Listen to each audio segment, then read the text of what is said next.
ketika mendengar beliau menceritakan bagaimana dulu perjalanan jamaah mendirikan tarbiyah. Oh, di Muhajirun tembak aja kanan kiri.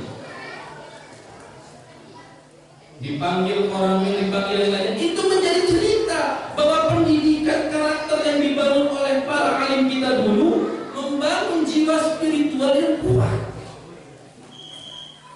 Maka pendidikan, kalau garis bawahi Pak Iwan, maka pendidikan tarbiyah tidak bisa dilepaskan dengan perjuangan. Tidak bisa. Pola Rasulullah ketika mengembangkan sumpah di Masjid Nabawi di emper masjid itu tidak pernah tertinggal untuk peperangan para sahabat. Tidak pernah tertinggal untuk perannya para sahabat. Pendidikan dimulai oleh Nabi. Begitupun aplikasinya dalam kehidupan. Maka Allah berikan kita nikmat hari ini. Kita memiliki lembaga pendidikan sebatas lembaga pendidikan. Ruh lembaga itu orientasinya harus pada perjuangan. Perjuangan yang paling kuat, perjuangan yang paling nikmat ketika perjuangan pendidikan itu dirasakan di keluarga kita. Coba para ikhwan, ketika para ikhwan memiliki anak, cucu yang pendidikannya tidak sesuai harapan para ikhwan, kira-kira para ikhwan mau nangis, mau sedih, atau mau meratap? Tidak ada kebahagiaan sedikit pun. Saya menyekolahkan anak saya mahal-mahal, menitipkan di lembaga, tapi kok begini endingnya? Saya pesan para ikhwan, jangan menyalahkan lembaganya.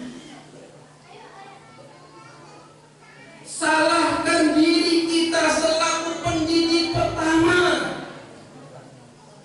Kita selaku ayah dan kita selaku ibu. Itu pendidikan yang hari ini dikategorikan ada istilah kurikulum mendalam, berbasis karakter. Mana yang dijadikan outputnya keluarga? Maka ketika Rasulullah membina para sahabat yang dikedepankan keluarga, tidak pernah kita mendengar pendidikan Rasulullah tidak membangun keluarganya. Keluarganya dulu dibangun. Maka para ikhwan rahimakumullah, saya mengingatkan tentang pola ini. Apa pola yang pertama? Dalam Al-Quran surah Al-Baqarah Allah berfirman, "A'udzubillahi minasyaitonir rajim, lil fuqara'il ladzina uhsiru fi sabilillah la yastati'una qarda."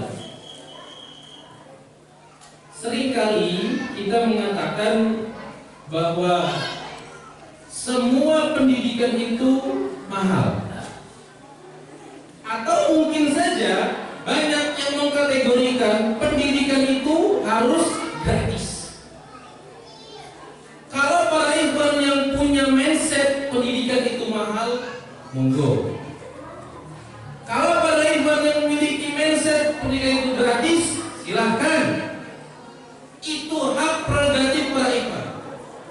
Tetapi kalau sudah bicara pendidikan nubuwah, polanya perjuangan harus memiliki output dalam kehidupannya. Jangan sampai kita menuntut tanpa harus melihat bagaimana anak kita ke depan.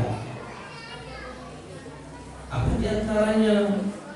Saya sampaikan sekarang, pola hari ini yang menjadikan urgensi kita kehilangan arah adalah ketika kita tidak menjadikan model idealnya Rasulullah sebagai bentuk uswah dan qudwah yang pertama. Sampai kita lihat artis-artis, aktor-aktor, apalagi sekarang, selebritis, YouTuber, konten kreator, dan itu yang hari ini anak-anak kita dapatkan. Lalu kemana peran Rasulullah? Maka oleh kita yang pertama, kalau para ibu ingin mendidik, pertama bagi saya dan keluarga juga, Rasulullah jadikan idola yang paling ideal dalam mendidik tarbiyah pertama di dalam perjalanan ini. Jadi keluarga kita pun ingat, tidak mengasaskan, melihat, menokokkan siapapun. Rasulullah sudah cukup menjadi contoh. Maka ketika sumpah dibangun di Masjid Nabawi, tidak ada kurikulum yang dikembangkan kecuali Rasulullah yang membina langsung. Rasul mendikte, Rasul mengajarkan, Rasul mentalaki, Rasul menceritakan semuanya. Rasul memberikan peran itu, pendidikannya sampai. Kenapa? Karena para sahabat yang diidolakan secara idealisnya adalah Rasul. Ustaz, Rasul nggak ada di tengah-tengah kita. Gimana Rasul sekarang? Siapa contoh kita yang bisa dilihat? Perannya. Kalau begitu menjadikan sifat yang dimiliki Rasul harus menjadi sifat dari seorang ayah. Kenapa? Minimal ketika kita menjadi bapak keluarga, kita menjadi suami di rumah, kita menjadi bapak dari anak-anak kita, yang paling pertama Rasul menancapkan tarbiyah nubuwahnya adalah ketauhidan.